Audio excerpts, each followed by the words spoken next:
La falaise est encore fragile. Hier après-midi, au moment où un pan entier s'est effondré, un pêcheur à pied était sur la plage.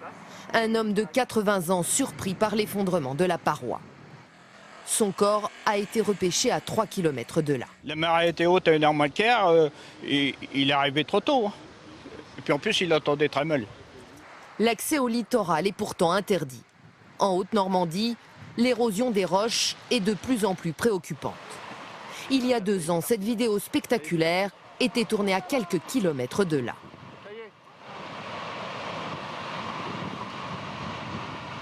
Allez, reculez les enfants. Il n'y a pas que la Haute-Normandie qui soit concernée par ce problème. Le Sud, l'Aquitaine, mais aussi les côtes de la Manche.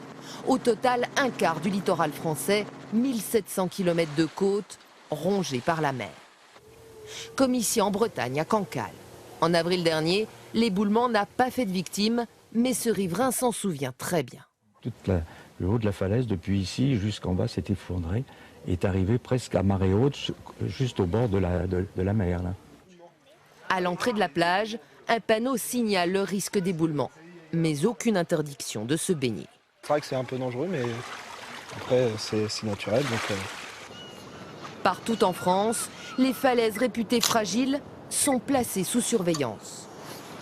Chaque mois, des géologues mesurent l'évolution des parois. Car l'érosion s'accélère, elle devient 3 fois plus rapide qu'il y a 30 ans. Les côtes reculent en moyenne de 60 cm par an, un phénomène naturel aggravé par le réchauffement climatique et la montée des eaux.